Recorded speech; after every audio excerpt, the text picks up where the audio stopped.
All right, so our next special triangle is the 45, 45, 90 triangle. Here it is in radians, pi fourths, pi halves. And the ratios of the sides are 1, 1, square root of 2. So again, I'm going to put this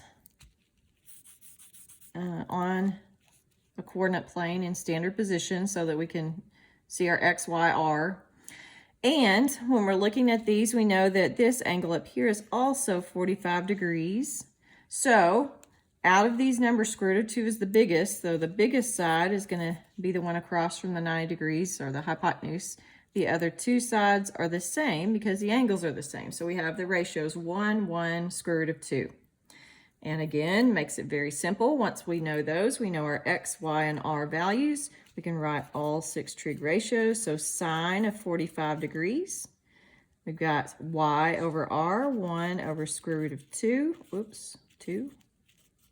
And we shouldn't leave that in the denominator. You multiply by square root of 2, you get square root of 2 over 2. Cosine of 45 degrees. Also 1 over square root of 2. X over r is still 1 over square root of 2. So we again get square root of 2 over 2. And the tangent of 45 degrees would be y over x, or 1 over 1, which is just 1. And then our reciprocals, cosecant of 45 degrees, we're going to have square root of 2 over 1, or just square root of 2. Secant of 45 degrees, also square root of 2. And cotangent of 45 degrees is 1.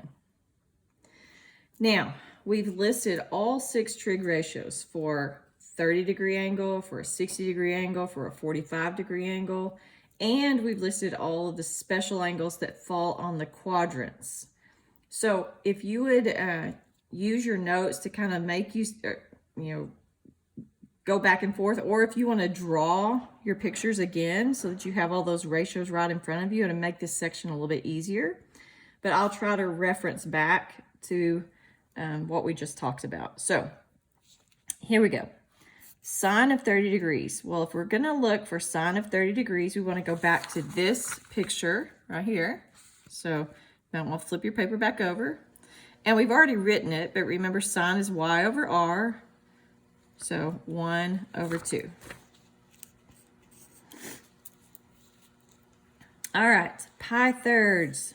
Remember, pi thirds is 60 degrees. So 60 degrees means we're going to be looking at this picture right here. And tangent is y over x, or tangent of 60 degrees, square root of 3 over 1, which is just square root of 3. Okay, for pi, that's 180 degrees. Well, that's not in our special right triangles. That would be on one of the quadrants. So we're going to go back up and look at this picture right here.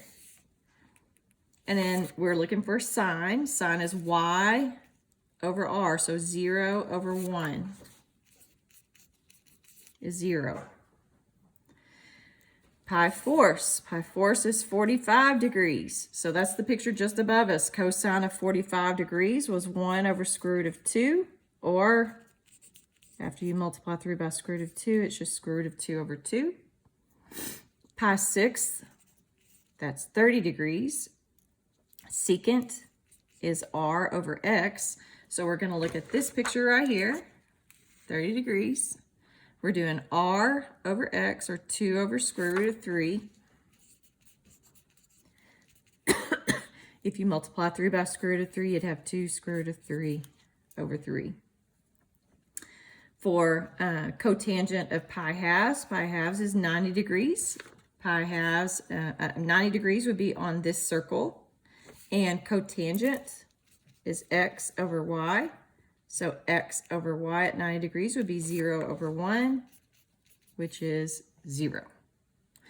So what you're going to want to do on these kinds of problems on the homework, find your angle, and then look up the trig ratio, and then you can write your ratio, your relationship.